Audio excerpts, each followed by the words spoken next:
La 6e armée allemande encerclée à Stalingrad est soumise depuis 2 mois à des attaques incessantes. Les vivres commencent à manquer et le nombre de pertes humaines est alarmant.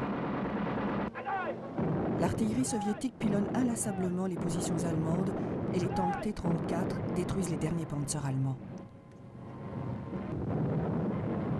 Malgré les promesses de Hermann Göring, la Luftwaffe ne s'approche jamais assez pour livrer le ravitaillement nécessaire. Hitler ordonne aux forces du maréchal von Manstein de sauver la 6e armée, mais cet ordre est voué à l'échec. Le général von Paulus se rend à l'évidence. Ils seront anéantis s'ils ne se rendent pas. La chance a tourné sur le front de l'Est.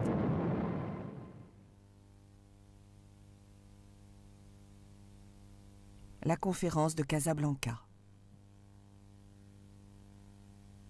Après la victoire des Alliés en Afrique du Nord, les Américains et les Britanniques doivent se mettre d'accord sur la stratégie à adopter. Roosevelt et Churchill se rencontrent à Casablanca le 14 janvier 1943. Les Américains veulent traverser la Manche pour attaquer l'Allemagne, alors que Churchill déclare qu'il faut consolider la Méditerranée. Roosevelt n'est pas d'accord avec ses chefs militaires et soutient les Britanniques. Néanmoins, il n'est pas question de débarquer plus de soldats dans la région méditerranéenne. Les renforts iront en Angleterre afin de préparer l'invasion de la France en 1944.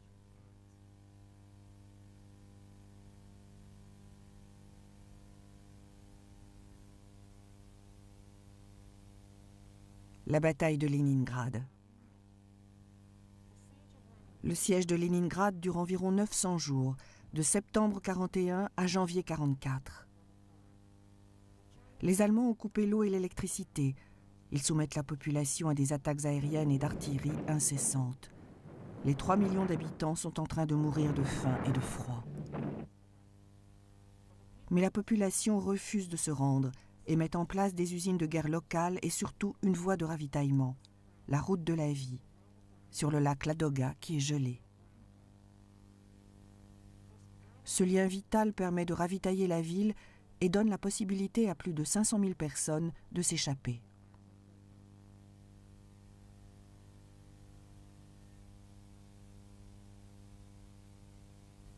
La conférence de Casablanca se termine. La conférence de Casablanca entre Roosevelt et Churchill débute le 14 janvier 1943 et arrive à son terme le 24 janvier. Roosevelt surprend ses propres chefs militaires en acceptant de retarder d'1 an l'invasion de la France à la demande de Churchill. Il les choque d'autant plus quand il déclare qu'il n'acceptera qu'une reddition sans condition de la part des forces de l'Axe. Cette décision a pour but de rassurer l'Union soviétique qui doit maintenant attendre encore 1 an avant qu'un second front ne soit mis en place. Elle ne cesse de demander ce deuxième front depuis que la bataille de Stalingrad a commencé.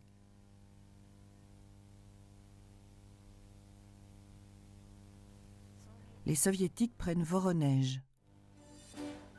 On est le 8 janvier, au beau milieu de l'hiver russe, et une partie de la 6e armée allemande capitule à Stalingrad. L'armée rouge, tout à sa joie devant cette victoire, se met à attaquer sur tous les points faibles du front allemand. Les 500 km entre Stalingrad et Voronej, près du fleuve Don, sont parcourus en 2 semaines. La ville est reprise et les Allemands se replient. Les forces soviétiques font prisonnier 52 000 soldats allemands à Voronej et sont à moins de 200 km de la ville de Koursk, où la plus grande bataille de tanks de toute l'histoire va avoir lieu.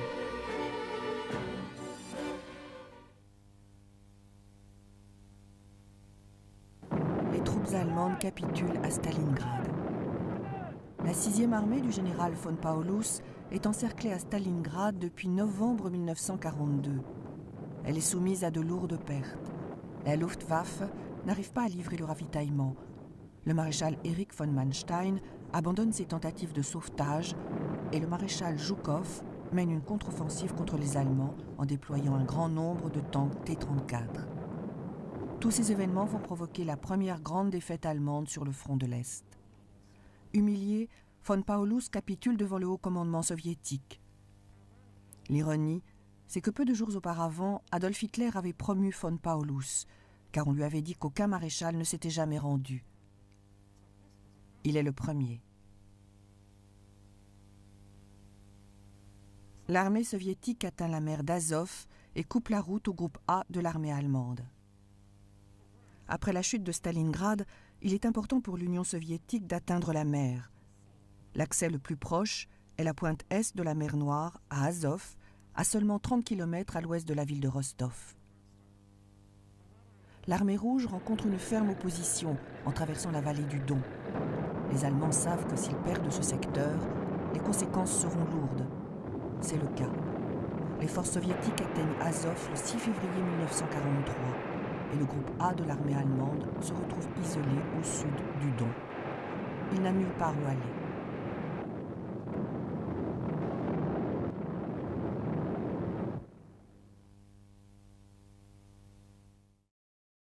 Les Américains sécurisent Guadalcanal. Les forces américaines débarquent à Guadalcanal dans les îles Salomon le 7 août 1942, mais les Japonais résistent au nord de l'île.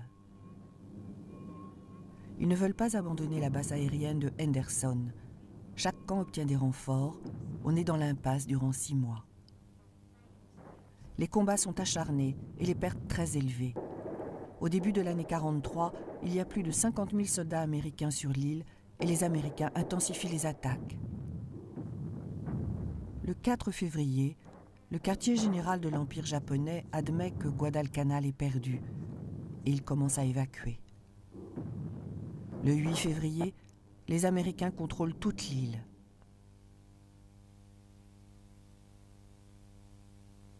Rommel attaque les forces américaines en Afrique du Nord. Durant l'opération Torche, les troupes alliées réussissent leur débarquement en Afrique du Nord. Le 16 février, la 8e armée américaine atteint la ligne Mareth en Tunisie. Le maréchal Rommel lance une offensive, l'opération Morgenluft. Rommel veut causer un maximum de pertes humaines et provoquer la confusion chez les jeunes soldats américains. Avec un peu de chance, il pourra détruire les bases de Beaune et Constantine. Mais il n'y a guère de coopération entre Rommel et le commandant des 10e et 21e divisions de Panzer, le général von Armin. En conséquence, les forces de l'Axe ont peu de chances d'arriver à leur but.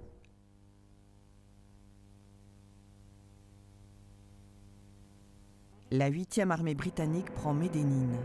Tripoli est aux mains de la 8e armée britannique et Montgomery poursuit son avancée vers la Tunisie.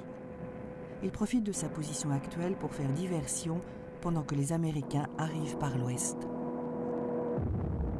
Le prochain obstacle des Alliés est la ville de Médénine, à 300 km à l'ouest de Tripoli. Les panzers allemands sont obligés de se retirer le 20 février 1943 et les Britanniques peuvent sécuriser la ville. Rommel lance une attaque sur Médénine, mais il essuie une lourde défaite. 2 ans de combats incessants ont eu raison du maréchal allemand. Il rentre en Allemagne, épuisé et malade.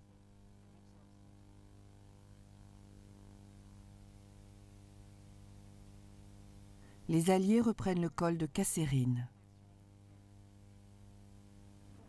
La guerre en Afrique du Nord penche en faveur des Alliés. Pourtant, le maréchal Rommel crée la surprise. Il attaque la 1re division armée des Américains au col de Kasserine, en Tunisie. Les GI inexpérimentés reçoivent une correction très sévère. Ils ne sont pas aussi aguerris que les combattants endurcis de l'Afrika Korps. Dirigés par le général von Armin après le départ de Rommel, les Allemands réussissent presque à percer l'étau qu'avaient formé les Alliés. Néanmoins, le 25 février 1943, les troupes alliées arrivent à reprendre l'important passage du col de Kasserine.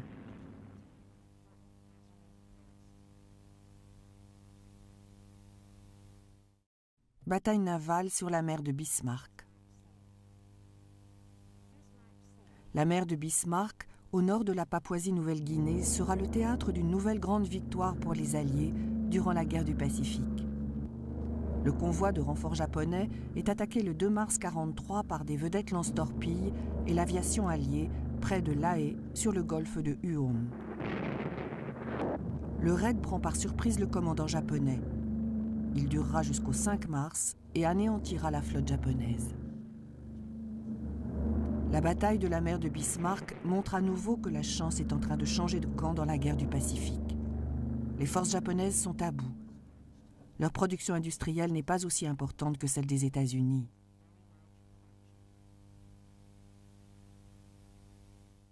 Spitfire contre Messerschmitt au-dessus de la Manche.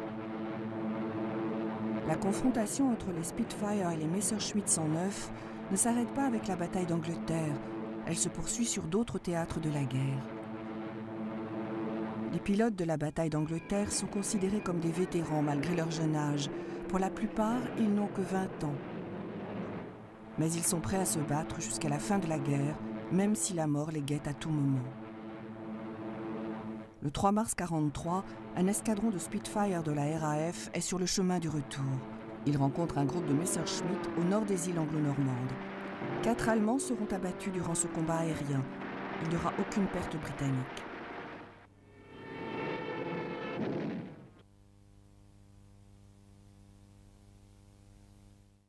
Le général Patton restaure la ligne de front après l'offensive de Rommel. Rommel attaque les positions américaines en Tunisie et fait reculer les jeunes GIs. Mais Rommel est un homme malade et fatigué. Il doit quitter l'Afrique du Nord pour de bon. Le général George Patton lance une contre-offensive contre l'ennemi dirigée dorénavant par le général von Armin, un soldat compétent mais pas aussi doué que Rommel. Les tanks Grant, normalement moins puissants que les Panzer allemands, prennent l'avantage. Non seulement ils sont plus nombreux, mais ils ne manquent pas de munitions, ni surtout de carburant. Le 17 mars 1943, Patton restaure la ligne de front des Alliés.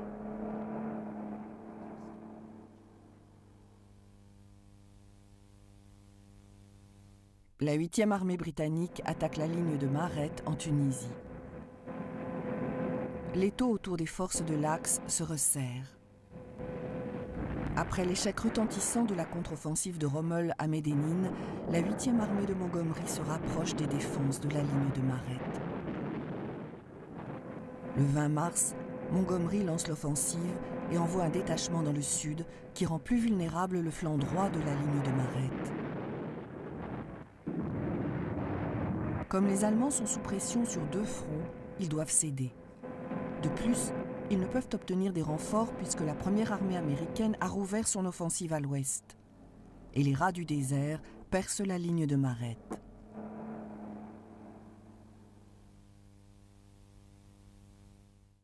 Les Vals russes sauvent les pilotes de chasse dans la Manche.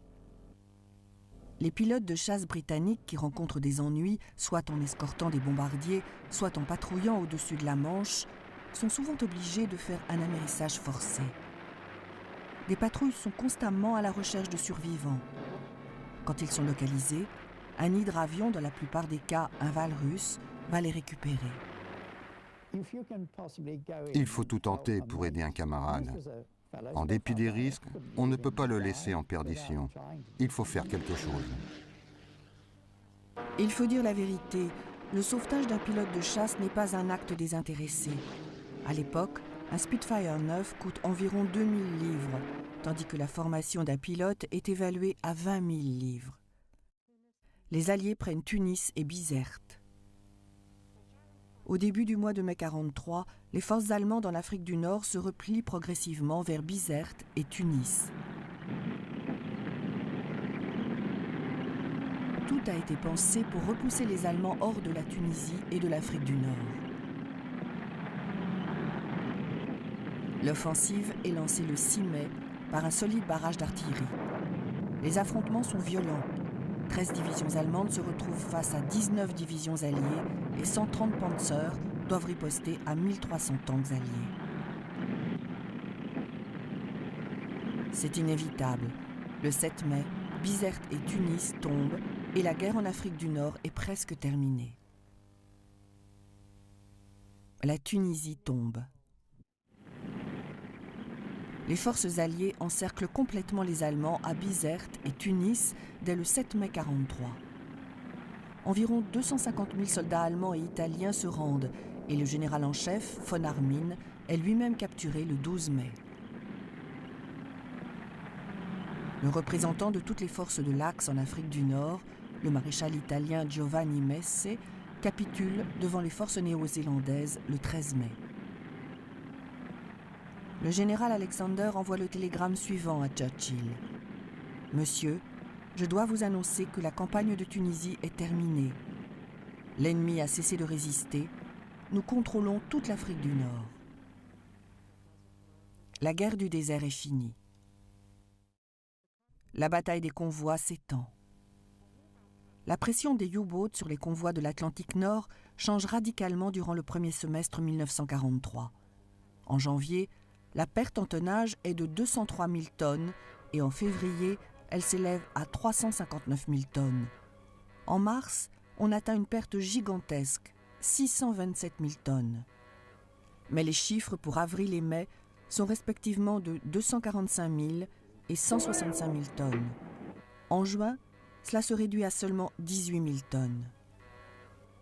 Plusieurs raisons expliquent ces revers de fortune que subissent les Allemands. La plus importante est une meilleure protection aérienne des Alliés qui acquièrent de l'expérience après chaque convoi.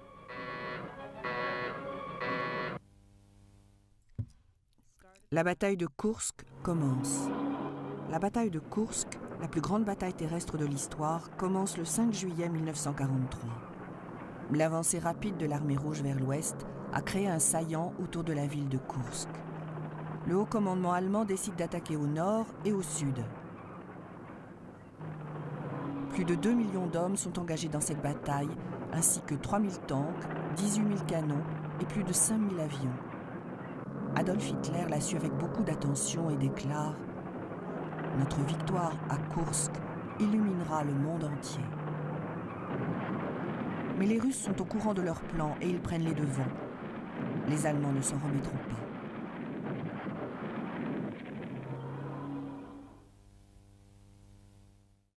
Les B-17 en opération dans le Pacifique. Les B-17 sont utilisés en grand nombre pour la première fois dans le Pacifique durant la bataille du Midway. Le bombardement de la flotte japonaise est un succès. La forteresse volante, inventée dans les années 30, devient le bombardier le plus efficace de l'arsenal allié. Au milieu de l'année 43, la dernière version est employée en Europe et dans le Pacifique. Elle est de loin la mieux armée, avec des mitrailleuses de calibre 11,50 et peut transporter plus de 17 000 livres de bombes. De plus, elle a une autonomie de vol impressionnante d'au moins 5 500 km. D'autres ont suivi, mais le B-17 est resté une référence en matière de bombardiers. Les Allemands sont en difficulté au saillant d'Orel. Non seulement la bataille de Kursk est la plus grande bataille terrestre de l'histoire, mais c'est aussi la plus grande confrontation de blindés. Elle commence le 5 juillet 1943. Si les Allemands sont en difficulté au saillant d'Orel le 8 juillet 1943, c'est tout simplement parce que l'armée rouge est au courant de leur projet. Ceci est dû en grande partie à Rudolf Rössler et à ses collègues qui sont connus sous le nom de l'USI, le réseau suisse. Depuis des mois, ils livrent des informations sur l'armée allemande à Moscou qui s'est mis à les prendre au sérieux. Comme le haut commandement de l'armée rouge agit en connaissant la stratégie allemande, il n'est pas étonnant que la bataille penche en sa faveur. La Sicile est envahie. Durant la matinée du 9 juillet 1943, une flotte passe Malte et fonce droit sur la Sicile. Elle transporte la 7e armée américaine et la fameuse 8e armée britannique. Après les victoires en Tunisie, il faut mettre en place un deuxième front en Europe afin de réduire la pression sur le front de l'Est en Union soviétique.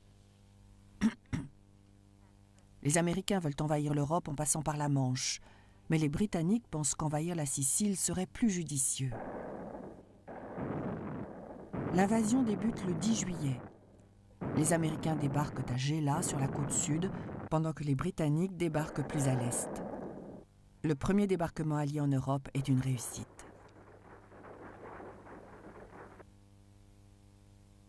Contre-offensive soviétique durant la bataille de Kursk. L'opération Citadelle, offensive allemande visant à pousser l'armée rouge hors du saillant d'Orel, est un désastre dès le départ. Le 13 juillet 1943, l'armée rouge lance une gigantesque contre-offensive.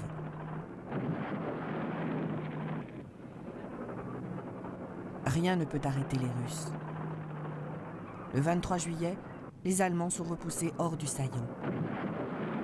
Les pertes allemandes sont considérables. En une seule journée, 25 000 hommes et plus de 200 panzers sont mis hors de combat. La bataille de Koursk va durer encore quelques semaines, mais l'issue est inéluctable. Mussolini tombe. Benito Mussolini, né le 29 juillet 1883, crée le parti fasciste italien Fasci di Combattimento en mars 1919. Le roi Emmanuel II l'invite à former un gouvernement de coalition le 28 octobre 1922, quand les fascistes menacent de marcher sur Rome.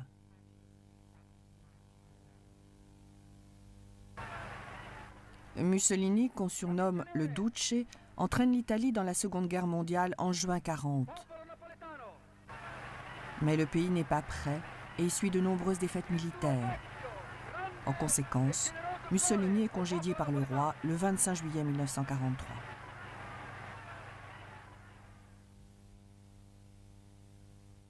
Raid de la RAF sur Hambourg. Hambourg, au nord de l'Allemagne, est bombardée par l'armée de l'air américaine en plein jour le 25 juillet 1943. Les cibles principales sont le port et les installations industrielles. Au cours de la nuit du 25 juillet, les bombardiers de la RAF s'attaquent également à la ville. Le maréchal de l'armée de l'air, Sir Arthur Harris, bombardier Harris, tient à démontrer ce qu'on peut faire avec du matériel sophistiqué et une connaissance des tactiques militaires. Des historiens affirment que les raids nocturnes de la RAF ne devaient pas bombarder des cibles précises, mais avaient pour seul but de terroriser la population civile.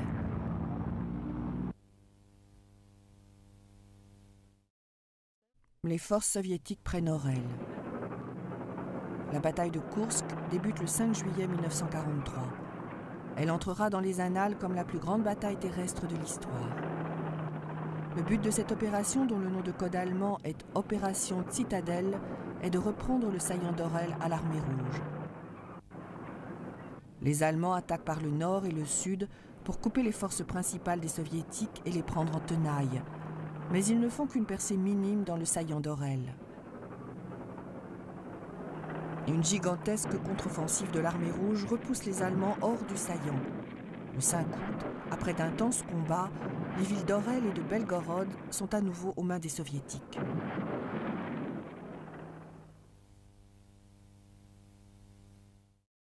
Raid de B-17 sur Regensburg et Schweinfurt. Les raids américains en plein jour sur des cibles continentales sont beaucoup plus nombreux en 1943. Les raids contre l'usine de Messerschmitt à Regensburg, près de la frontière autrichienne, et contre la fabrique de roulements à billes à Schweinfurt, au sud de l'Allemagne, sont les premières missions de longue distance. Les deux raids doivent être lancés à 10 minutes d'intervalle, mais les bombardiers en route pour Schweinfurt prennent un retard de 3 heures à cause du brouillard. De plus, les avions de chasse ne peuvent pas les couvrir en raison de la distance du vol. Les raids seront mis à mal par la Luftwaffe. Sur les 200 B-17 partis en mission, 59 seront perdus. La bataille de Koursk se termine. La bataille de Koursk débute le 5 juillet 1943 et sera connue comme la plus grande bataille de tanks de toute l'histoire. Les Allemands réduisent le front en Union soviétique, ce qui leur permet de récupérer 2 armées. Hitler veut saisir l'occasion pour effectuer à nouveau un gigantesque encerclement. Néanmoins, l'armée rouge résiste aux Allemands et Hitler suspend l'opération. Puisque les Américains et les Britanniques débarquent en Sicile, il doit envoyer du renfort en Italie. Cette offensive à l'Est aura pour seul résultat de redonner aux forces soviétiques le contrôle total du secteur.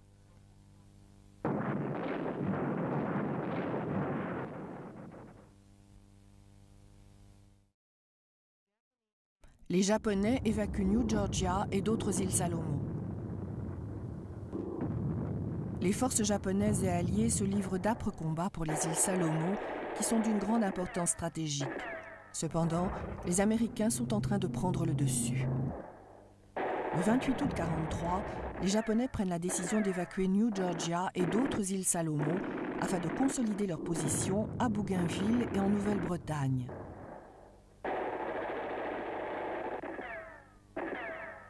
Il est important pour les Japonais de maintenir à cet endroit une puissante force pour empêcher une attaque sur deux fronts aux Philippines, l'une en direction des îles Gilbert à l'est et l'autre partant de l'Australie au sud. Montgomery franchit le détroit de Messine. La 7e armée américaine et la 8e armée britannique, commandées respectivement par Patton et Montgomery, envahissent la Sicile le 10 juillet 1943 et prennent le contrôle de l'île 6 semaines plus tard. Les Italiens n'ont pas le choix.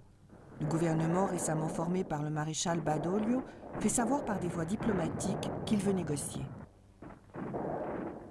Le 3 septembre 1943, un court armistice est signé dans un champ d'oliviers près de Syracuse, en Sicile.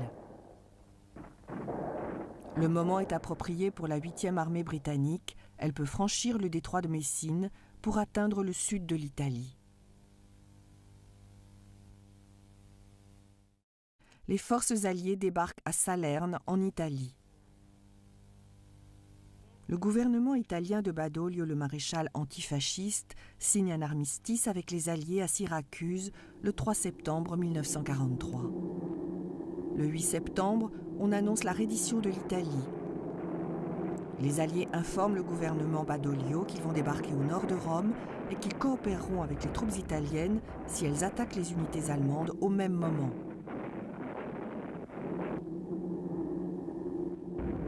Le maréchal Badoglio est donc très surpris de voir la 5e armée américaine, commandée par le lieutenant-général Mark Clark, débarquer dans la baie de Salerne, au sud de Naples, à plus de 250 km de Rome.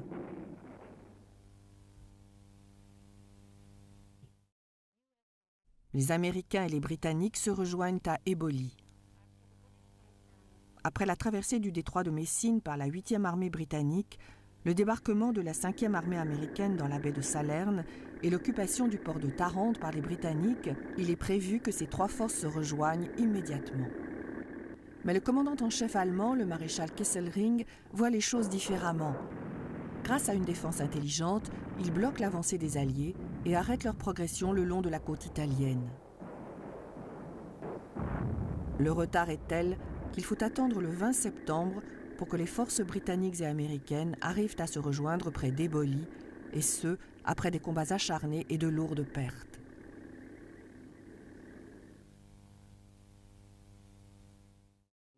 La 5e armée américaine remonte l'Italie. La 5e armée américaine, commandée par le général Clark, commence sa remontée en Italie le 24 septembre 1943. Cette campagne est un véritable périple dans un terrain accidenté et boueux face à une opposition allemande déterminée. À un moment donné, 3 divisions américaines et une brigade armée sont prises en épingle dans un col montagneux par 3 petits bataillons ennemis. Le maréchal Kesselring donne l'ordre de démolir les routes et les ponts, ce qui retarde d'autant plus les Américains qui comptent déjà au moins 5000 victimes parmi leurs troupes avant d'arriver à Naples. Mais ils découvrent que la ville n'est même pas défendue.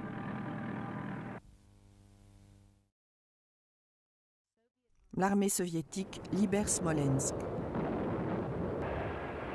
L'armée rouge s'est renforcée massivement depuis l'opération Barbarossa en été 1941. Durant l'automne 1943, elle ne possède pas 175 divisions d'infanterie, mais 513. Et les brigades blindées sont passées de 78 à 290. En seulement 2 ans et demi, l'armée soviétique est devenue 3 fois plus puissante malgré d'énormes pertes sur le champ de bataille. Il n'est pas étonnant que l'offensive soviétique se passe bien pendant l'été. En automne, le bassin du Donetsk est à portée de main et le 25 septembre, la ville de Smolensk est libérée.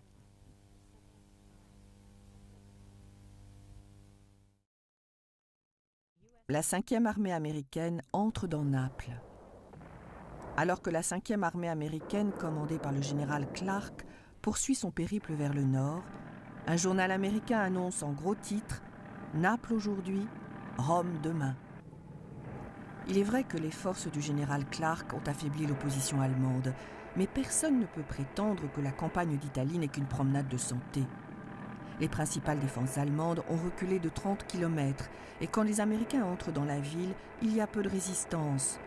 Néanmoins, l'accès au fleuve Volturno va nécessiter d'âpres combats. Quand les Alliés prennent Naples, ils essuient de lourdes pertes. 7000 Britanniques et 5000 Américains meurent, sont portés disparus ou sont blessés. Himmler inspecte les camps de concentration. Heinrich Himmler rejoint le Parti national socialiste en 1925.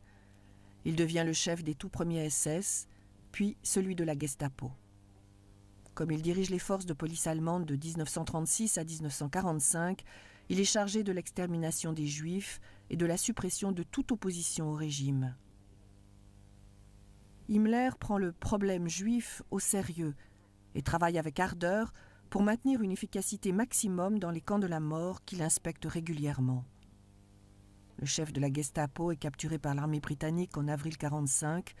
Il doit être traduit en justice en tant que criminel de guerre, mais il se suicide peu après son arrestation. Les troupes alliées établissent un front entre le fleuve Volturno et Termoli en Italie. Le 7 octobre 1943, la 5e armée américaine atteint le fleuve Volturno au nord de Naples, où s'est replié le maréchal Kesselring pour y mettre en place une nouvelle ligne de défense. Le 12 octobre, le commandant en chef de la 5e armée américaine, le général Mark Clark, a établi avec les Britanniques une ligne très solide à travers la péninsule italienne. Elle s'étend du fleuve Volturno jusqu'à Termoli sur la côte adriatique. Les Allemands et les Alliés ne font pas que s'affronter. Ils doivent également faire face aux intempéries. Normalement, les pluies diluviennes arrivent début novembre dans la région, mais en 1943, elles démarrent un mois plus tôt. L'Italie déclare la guerre à l'Allemagne. On affirme que beaucoup d'Italiens ont été partenaires contre leur gré de l'Allemagne nazie. Quand le Premier ministre, le général Pietro Badoglio, présente sa reddition aux Alliés le 8 septembre 1943, la majorité du pays le soutient. La reddition sans condition n'est qu'un premier pas. Un mois plus tard, le 13 octobre, l'administration de Badoglio déclare la guerre à l'Allemagne, comme elle l'avait promis aux Alliés et au peuple italien.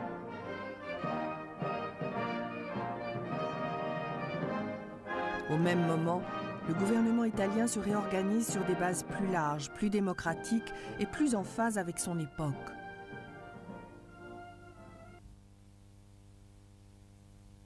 Les partisans yougoslaves se soulèvent contre les Allemands. Les partisans du maréchal Tito prennent le contrôle d'une partie de la Bosnie en 1942 et forment un gouvernement provisoire, le Conseil de libération nationale. Le gouvernement des partisans étend ses actions contre les Allemands tout au long de l'année 1943. Il réussit à former une armée de plus de 100 000 hommes qui va conquérir un territoire de plus de 100 000 km². Fin 1943, les missions militaires britanniques et américaines rejoignent l'armée de libération. Plus tard, ils refuseront de reconnaître l'autorité du gouvernement en exil.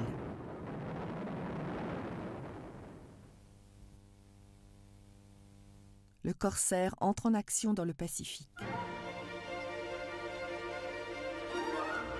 Le Corsair, le chasseur-bombardier américain, dans sa conception même, n'est pas prévu pour effectuer de longues missions.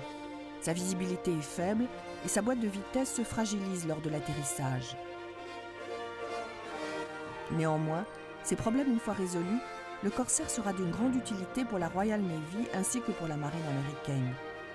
Cet avion de chasse hors pair excelle également lors des attaques terrestres. Avec le Grumman L4, le Corsair permet aux forces américaines d'établir et de maintenir leur supériorité sur les Japonais dans le Pacifique à partir de 1944 et jusqu'à la fin de la guerre.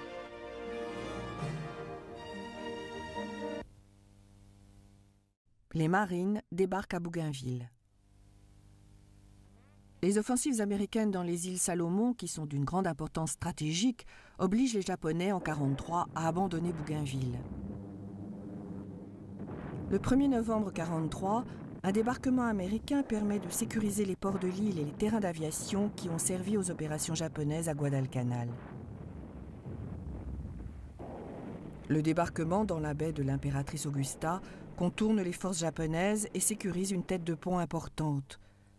Cela permet aux Américains de construire des aires d'atterrissage en moins de 2 jours. Le 1er et le 7 novembre, les Japonais tentent par 2 fois de contre-attaquer et sont mis en échec. L'armée soviétique entre dans Kiev. Après avoir mis en déroute les Allemands lors de la bataille de Koursk, l'armée soviétique avance rapidement sur le front de l'Est à la fin de l'année 1943. Début novembre, Kiev, la capitale ukrainienne, est la prochaine étape. 2 ans auparavant, les Allemands ont fait 600 000 prisonniers et l'occupation a coûté la vie à au moins 200 000 civils. Le 6 novembre, les premières forces de l'armée rouge entrent dans la ville malgré une forte opposition et se battent à chaque coin de rue. C'est inévitable. Les Allemands sont repoussés hors de la ville, au-delà du fleuve Dniepr.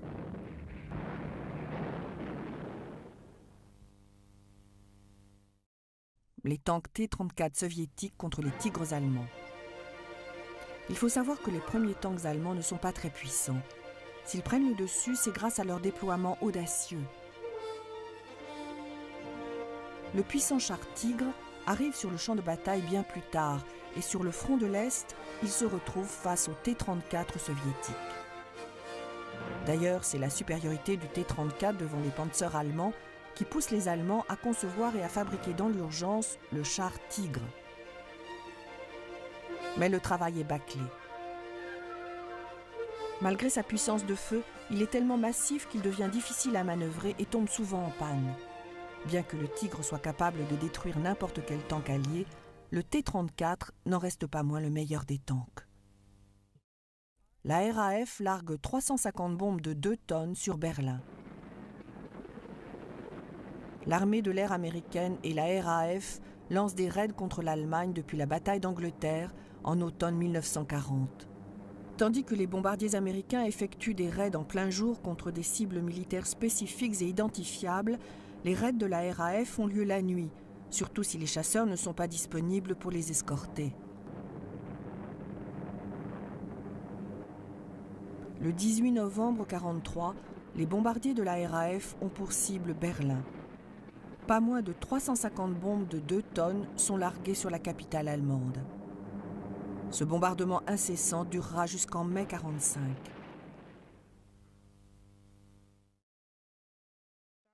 La conférence du Caire commence. Le président Franklin Roosevelt, le premier ministre Winston Churchill et le généralissime Chiang Kai-shek se rencontrent au Caire entre le 22 et le 26 novembre 1943 pour définir les objectifs des Alliés en ce qui concerne le Japon. Comme l'Union soviétique n'est pas en guerre avec le Japon, elle n'est pas représentée à cette conférence.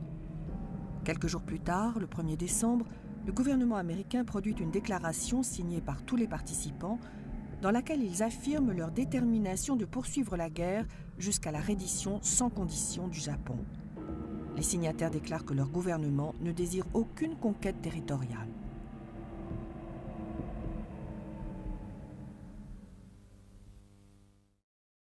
Les Marines prennent Tarawa. L'attaque américaine sur l'atoll de Tarawa dans les îles Gilbert est lancée le 20 novembre contre une défense japonaise déterminée. La petite île de Betio devient le théâtre de la bataille la plus acharnée de la guerre du Pacifique. Les marines se battent très souvent contre un ennemi invisible, car les défenseurs japonais ont creusé des tranchées et des tunnels fortifiés. De plus, ils semblent déterminés à se battre jusqu'au dernier. Le 22 novembre, les Japonais lancent une contre-offensive, mais l'île est sécurisée par le général Smith dès le lendemain. Seulement 17 Japonais sont encore en vie.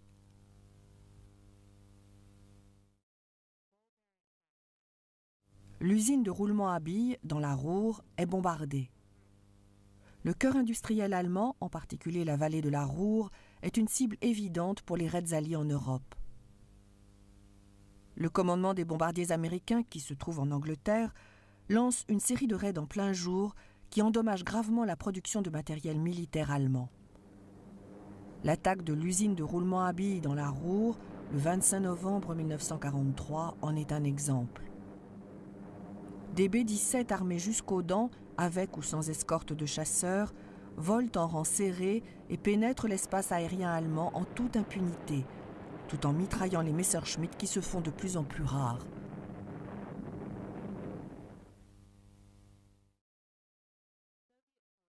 Les forces soviétiques avancent sur un front élargi.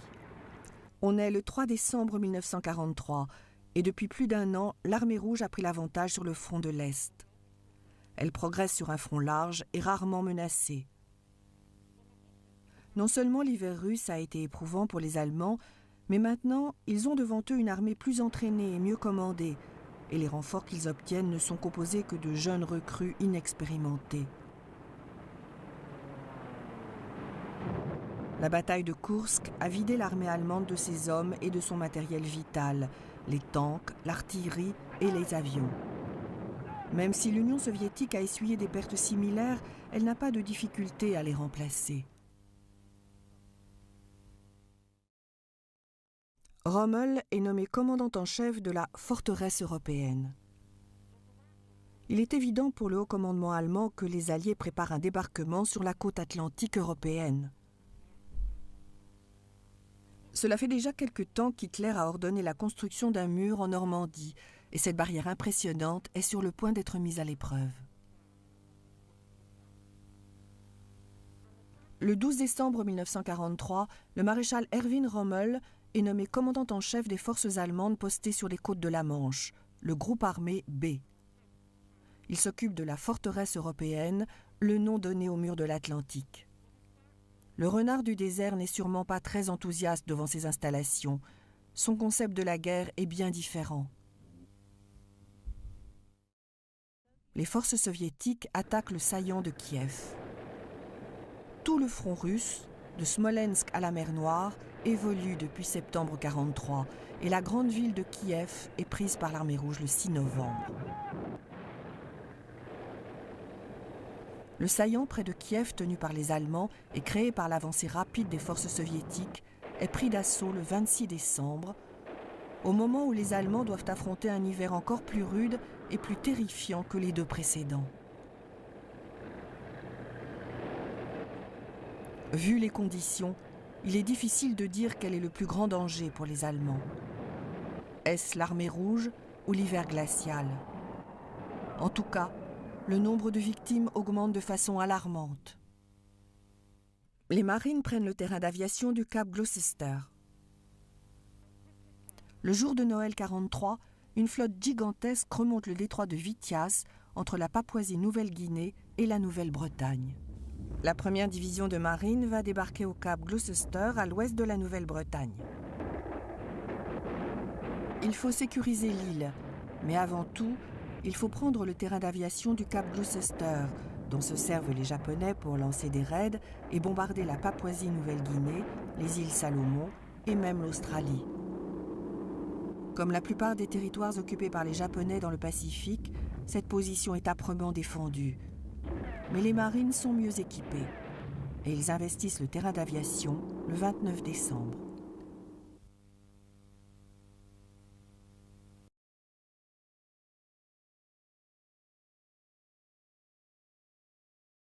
C'est tout simplement parce que l'armée rouge est au courant de leur projet.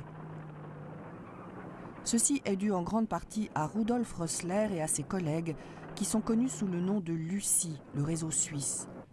Depuis des mois, ils livrent des informations sur l'armée allemande à Moscou qui s'est mis à les prendre au sérieux. Comme le haut commandement de l'armée rouge agit en connaissant la stratégie allemande, il n'est pas étonnant que la bataille penche en sa faveur. La Sicile est envahie. Durant la matinée du 9 juillet 1943, une flotte passe Malte et fonce droit sur la Sicile. Elle transporte la 7e armée américaine et la fameuse 8e armée britannique. Après les victoires en Tunisie, il faut mettre en place un deuxième front en Europe afin de réduire la pression sur le front de l'Est en Union soviétique. Les Américains veulent envahir l'Europe en passant par la Manche, mais les Britanniques pensent qu'envahir la Sicile serait plus judicieux. L'invasion débute le 10 juillet. Les Américains débarquent à Gela, sur la côte sud, pendant que les Britanniques débarquent plus à l'est. Le premier débarquement allié en Europe est une réussite. Contre-offensive soviétique durant la bataille de Koursk. L'opération Citadelle, offensive allemande visant à pousser l'armée rouge hors du saillant d'Orel, est un désastre dès le départ. Le 13 juillet 1943, l'armée rouge lance une gigantesque contre-offensive.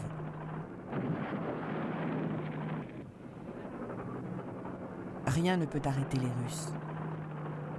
Le 23 juillet, les Allemands sont repoussés hors du saillant.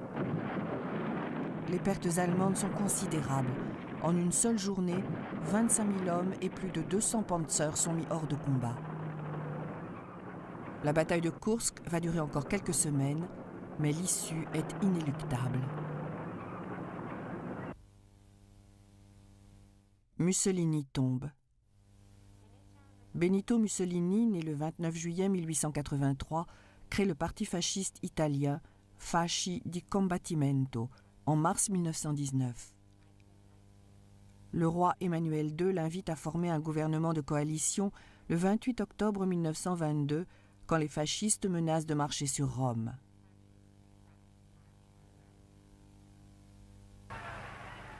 Mussolini, qu'on surnomme le Duce, entraîne l'Italie dans la Seconde Guerre mondiale en juin 1940.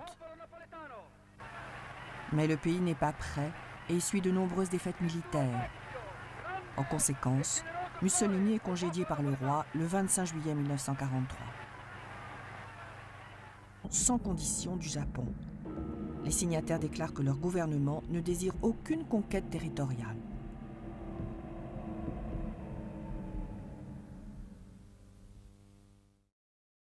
Les marines prennent Tarawa. L'attaque américaine sur l'atoll de Tarawa dans les îles Gilbert est lancée le 20 novembre contre une défense japonaise déterminée. La petite île de Betio devient le théâtre de la bataille la plus acharnée de la guerre du Pacifique. Les marines se battent très souvent contre un ennemi invisible, car les défenseurs japonais ont creusé des tranchées et des tunnels fortifiés. De plus, ils semblent déterminés à se battre jusqu'au dernier. Le 22 novembre, les Japonais lancent une contre-offensive, mais l'île est sécurisée par le général Smith dès le lendemain. Seulement 17 Japonais sont encore en vie.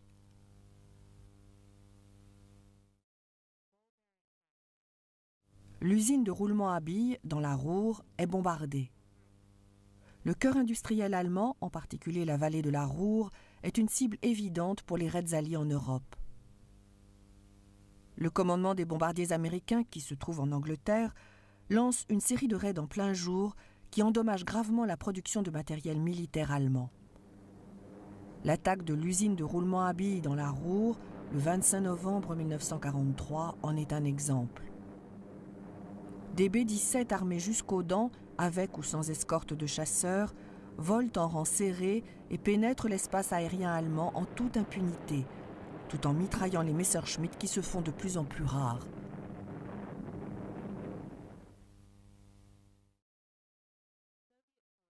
Les forces soviétiques avancent sur un front élargi. On est le 3 décembre 1943 et depuis plus d'un an, l'armée rouge a pris l'avantage sur le front de l'Est. Elle progresse sur un front large et rarement menacé.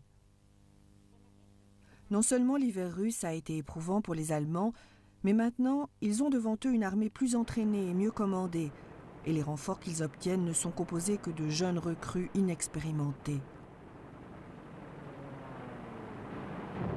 La bataille de Koursk a vidé l'armée allemande de ses hommes et de son matériel vital, les tanks, l'artillerie et les avions. Même si l'Union soviétique a essuyé des pertes similaires, elle n'a pas de difficulté à les remplacer. Rommel est nommé commandant en chef de la forteresse européenne. Il est évident pour le haut commandement allemand que les Alliés préparent un débarquement sur la côte atlantique européenne. Cela fait déjà quelques poussées hors du saillant. Les pertes allemandes sont considérables. En une seule journée, 25 000 hommes et plus de 200 panzers sont mis hors de combat. La bataille de Kursk va durer encore quelques semaines, mais l'issue est inéluctable. Mussolini tombe. Benito Mussolini, né le 29 juillet 1883, crée le parti fasciste italien Fasci di Combattimento en mars 1919. Le roi Emmanuel II l'invite à former un gouvernement de coalition le 28 octobre 1922, quand les fascistes menacent de marcher sur Rome.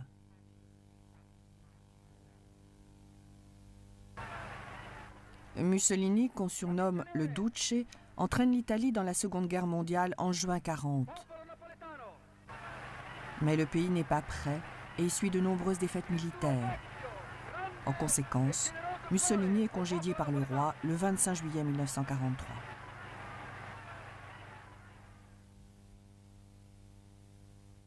Raid de la RAF sur Hambourg. Hambourg, au nord de l'Allemagne, est bombardée par l'armée de l'air américaine en plein jour le 25 juillet 1943. Les cibles principales sont le port et les installations industrielles. Au cours de la nuit du 25 juillet, les bombardiers de la RAF s'attaquent également à la ville. Le maréchal de l'armée de l'air, Sir Arthur Harris, bombardier Harris, tient à démontrer ce qu'on peut faire avec du matériel sophistiqué et une connaissance des tactiques militaires. Des historiens affirment que les raids nocturnes de la RAF ne devaient pas bombarder des cibles précises, mais avaient pour seul but de terroriser la population civile.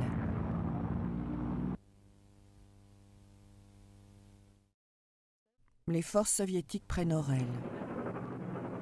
La bataille de Kursk débute le 5 juillet 1943. Elle entrera dans les annales comme la plus grande bataille terrestre de l'histoire.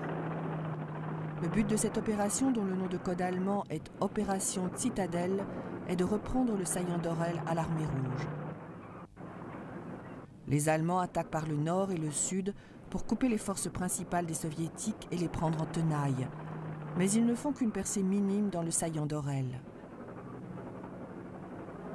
Une gigantesque contre-offensive de l'armée rouge repousse les Allemands hors du saillant. Le 5 août, après d'intenses combats, les villes d'Orel et de Belgorod sont à nouveau aux mains des Soviétiques.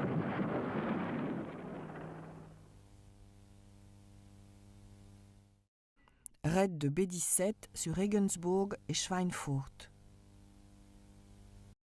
Les Américains sécurisent Guadalcanal. Les forces américaines débarquent à Guadalcanal dans les îles Salomon le 7 août 1942, mais les Japonais résistent au nord de l'île. Ils ne veulent pas abandonner la base aérienne de Henderson. Chaque camp obtient des renforts. On est dans l'impasse durant 6 mois. Les combats sont acharnés et les pertes très élevées. Au début de l'année 1943, il y a plus de 50 000 soldats américains sur l'île et les Américains intensifient les attaques. Le 4 février, le quartier général de l'Empire japonais admet que Guadalcanal est perdu et il commence à évacuer. Le 8 février, les Américains contrôlent toute l'île.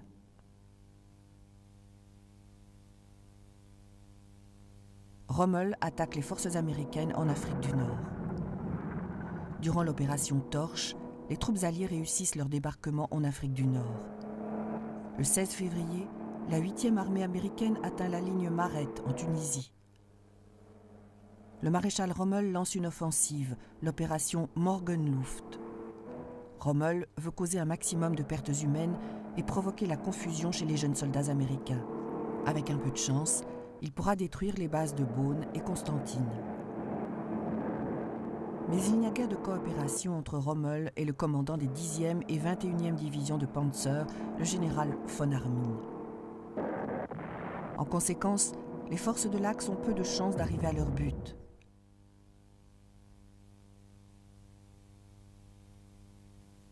La 8e armée britannique prend Médénine. Tripoli est aux mains de la 8e armée britannique et Montgomery poursuit son avancée vers la Tunisie. Il profite de sa position actuelle pour faire diversion pendant que les Américains arrivent par l'ouest. Le prochain obstacle des Alliés est la ville de Médénine, à 300 km à l'ouest de Tripoli. Les panzers allemands sont obligés de se retirer le 20 février 1943 et les Britanniques peuvent sécuriser la ville. Rommel lance une attaque sur Médénine, mais il essuie une lourde défaite. 2 ans de combats incessants ont eu raison du maréchal allemand. Il rentre en Allemagne, épuisé et malade.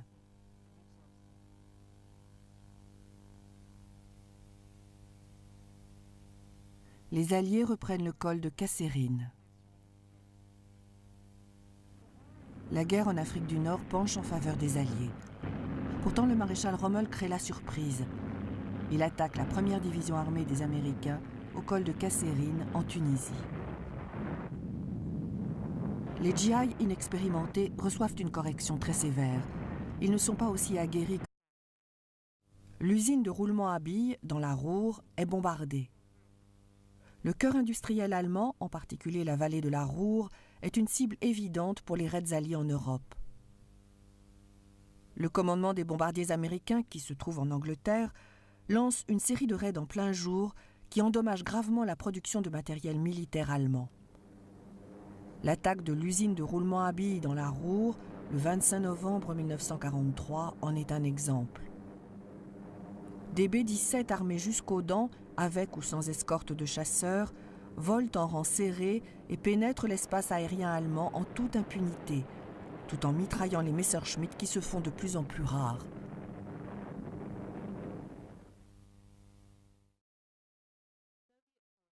Les forces soviétiques avancent sur un front élargi.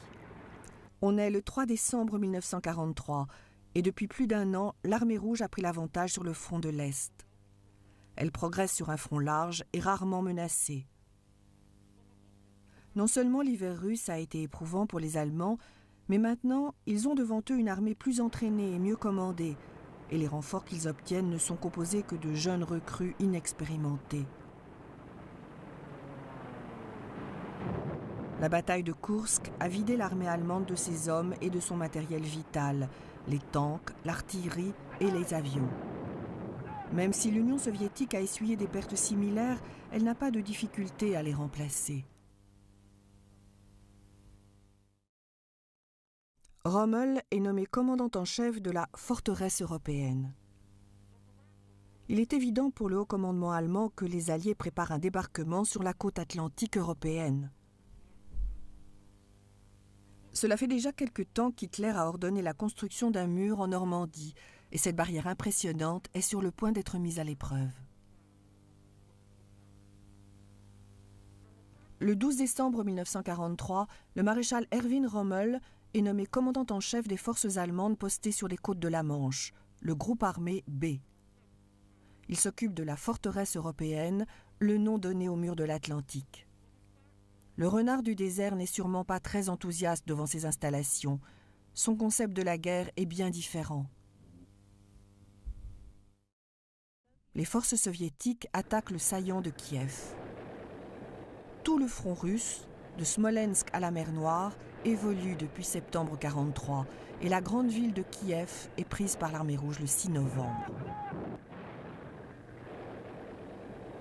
Le saillant près de Kiev tenu par les Allemands et créé par l'avancée rapide des forces soviétiques est pris d'assaut le 26 décembre, au moment où les Allemands doivent affronter un hiver encore plus rude et plus... Le 18 novembre 1943, les bombardiers de la RAF ont pour cible Berlin. Pas moins de 350 bombes de 2 tonnes sont larguées sur la capitale allemande. Ce bombardement incessant durera jusqu'en mai 1945.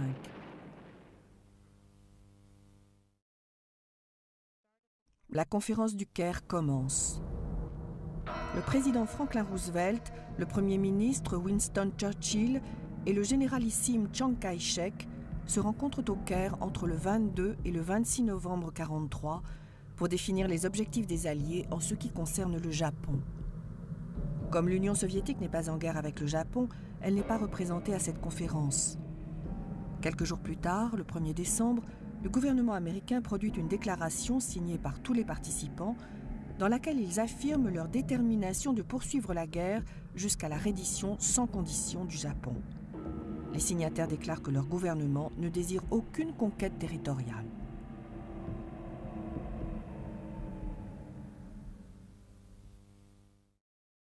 Les Marines prennent Tarawa. L'attaque américaine sur l'atoll de Tarawa dans les îles Gilbert est lancée le 20 novembre contre une défense japonaise déterminée. La petite île de Betio devient le théâtre de la bataille la plus acharnée de la guerre du Pacifique.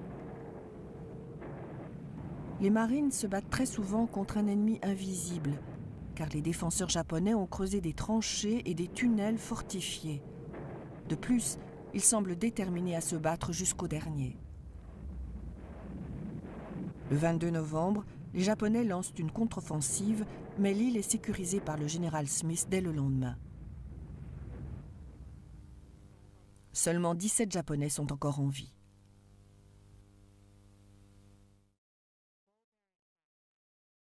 L'usine de roulement à billes, dans la Ruhr, est bombardée.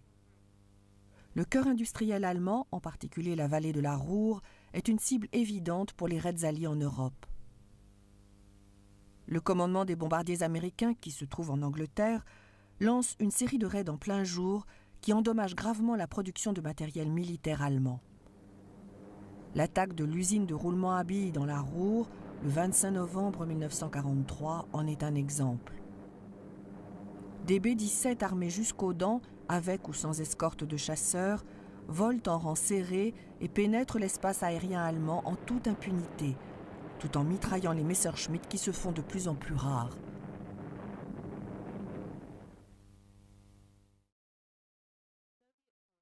Les forces soviétiques avancent sur un front élargi. 11 000 Britanniques et 5 000 Américains meurent, sont portés disparus ou sont blessés. Himmler inspecte les camps de concentration. Heinrich Himmler rejoint le Parti national-socialiste en 1925. Il devient le chef des tout premiers SS, puis celui de la Gestapo. Comme il dirige les forces de police allemandes de 1936 à 1945, il est chargé de l'extermination des Juifs et de la suppression de toute opposition au régime. Himmler prend le problème juif au sérieux et travaille avec ardeur pour maintenir une efficacité maximum dans les camps de la mort qu'il inspecte régulièrement. Le chef de la Gestapo est capturé par l'armée britannique en avril 1945. Il doit être traduit en justice en tant que criminel de guerre, mais il se suicide peu après son arrestation. Les troupes alliées établissent un front entre le fleuve Volturno et Termoli en Italie. Le 7 octobre 1943, la 5e armée américaine atteint le fleuve Volturno au nord de Naples, où s'est replié le maréchal Kesselring pour y mettre en place une nouvelle ligne de défense. Le 12 octobre, le commandant en chef de la 5e armée américaine, le général Mark Clark, a établi avec les Britanniques une ligne très solide à travers la péninsule italienne. Elle s'étend du fleuve Volturno jusqu'à Termoli sur la côte adriatique. Les Allemands et les Alliés ne font pas que s'affronter. Ils doivent également faire face aux intempéries. Normalement, les pluies diluviennes arrivent début novembre dans la région, mais en 1943, elles démarrent un mois plus tôt. L'Italie déclare la guerre à l'Allemagne. On affirme que beaucoup d'Italiens ont été partenaires contre leur gré de l'Allemagne nazie. Quand le Premier ministre, le général Pietro Badoglio, présente sa reddition aux Alliés le 8 septembre 1943, la majorité du pays le soutient. La reddition sans condition n'est qu'un premier pas.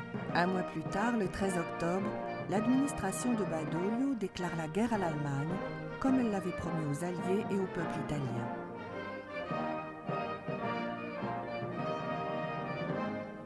Au même moment, le gouvernement italien se réorganise sur des bases plus larges, plus démocratiques et plus en phase avec son époque.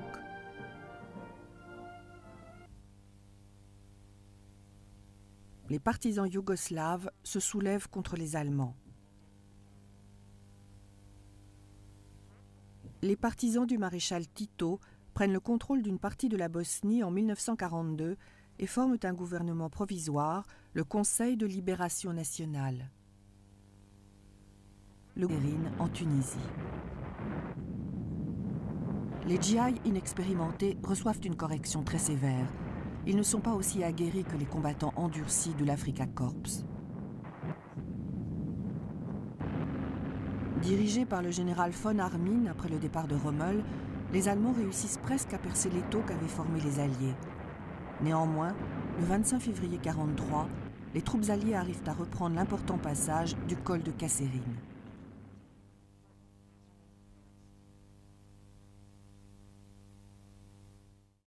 Bataille navale sur la mer de Bismarck. La mer de Bismarck, au nord de la Papouasie-Nouvelle-Guinée, sera le théâtre d'une nouvelle grande victoire pour les Alliés durant la guerre du Pacifique. Le convoi de renforts japonais est attaqué le 2 mars 1943 par des vedettes lance-torpilles et l'aviation alliée près de Lae sur le golfe de Huon. Le raid prend par surprise le commandant japonais. Il durera jusqu'au 5 mars et anéantira la flotte japonaise. La bataille de la mer de Bismarck montre à nouveau que la chance est en train de changer de camp dans la guerre du Pacifique. Les forces japonaises sont à bout. Leur production industrielle n'est pas aussi importante que celle des États-Unis.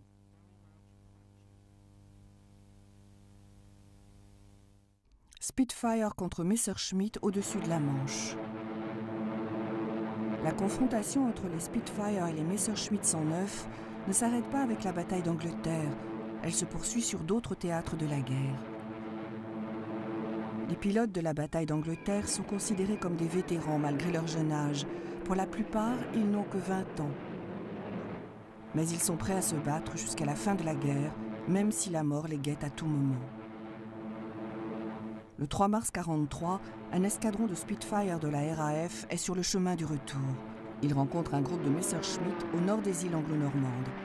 4 Allemands seront abattus durant ce combat aérien. Il n'y aura aucune perte britannique.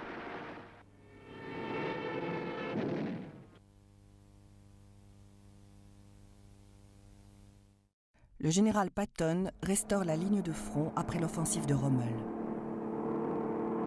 Rommel attaque les positions américaines en Tunisie et fait reculer les jeunes GIs.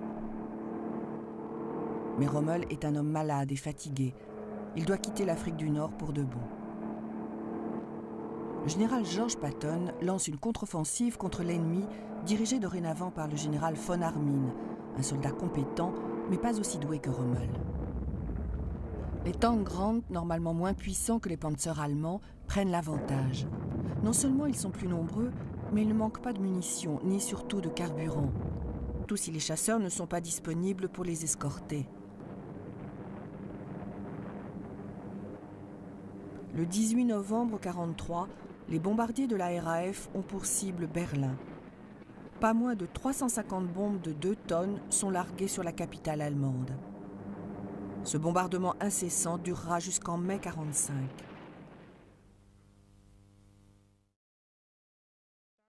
La conférence du Caire commence. Le président Franklin Roosevelt, le premier ministre Winston Churchill et le généralissime Chiang Kai-shek se rencontrent au Caire entre le 22 et le 26 novembre 1943 pour définir les objectifs des Alliés en ce qui concerne le Japon.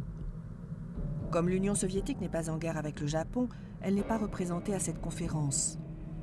Quelques jours plus tard, le 1er décembre, le gouvernement américain produit une déclaration signée par tous les participants dans laquelle ils affirment leur détermination de poursuivre la guerre jusqu'à la reddition sans condition du Japon. Les signataires déclarent que leur gouvernement ne désire aucune conquête territoriale.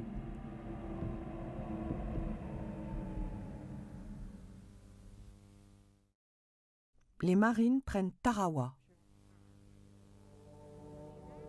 L'attaque américaine sur l'atoll de Tarawa dans les îles Gilbert est lancée le 20 novembre contre une défense japonaise déterminée.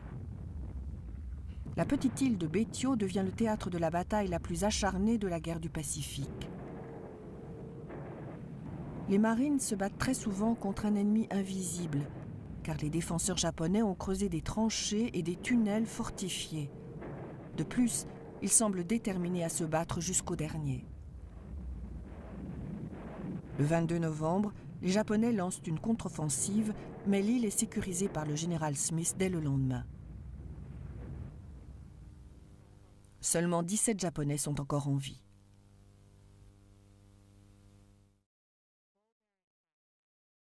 L'usine de roulement à billes, dans la Ruhr, est bombardée.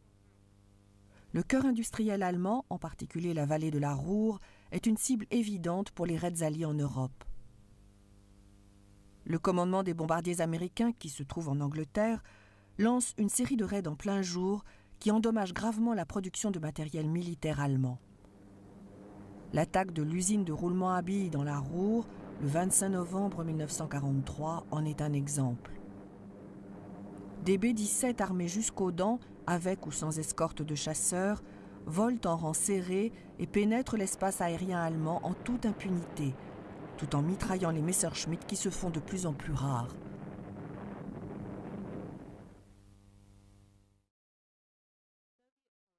Les forces soviétiques inlassablement les positions allemandes et les tanks T-34 détruisent les derniers panzers allemands. Malgré les promesses de Hermann Göring, la Luftwaffe ne s'approche jamais assez pour livrer le ravitaillement nécessaire.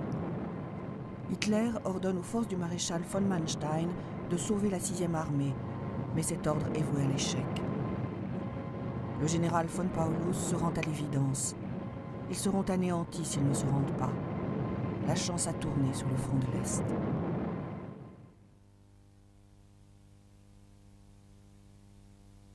La conférence de Casablanca.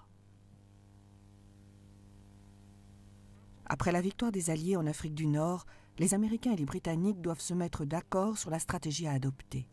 Roosevelt et Churchill se rencontrent à Casablanca le 14 janvier 1943. Les Américains veulent traverser la Manche pour attaquer l'Allemagne, alors que Churchill déclare qu'il faut consolider la Méditerranée. Roosevelt n'est pas d'accord avec ses chefs militaires et soutient les Britanniques. Néanmoins, il n'est pas question de débarquer plus de soldats dans la région méditerranéenne. Les renforts iront en Angleterre afin de préparer l'invasion de la France en 1944.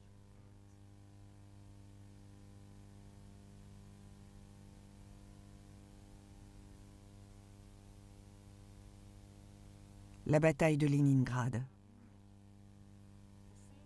Le siège de Leningrad dure environ 900 jours, de septembre 1941 à janvier 1944. Les Allemands ont coupé l'eau et l'électricité. Ils soumettent la population à des attaques aériennes et d'artillerie incessantes. Les 3 millions d'habitants sont en train de mourir de faim et de froid. Mais la population refuse de se rendre et met en place des usines de guerre locales et surtout une voie de ravitaillement, la route de la vie, sur le lac Ladoga qui est gelé. Ce lien vital permet de ravitailler la ville et donne la possibilité à plus de 500 000 personnes de s'échapper.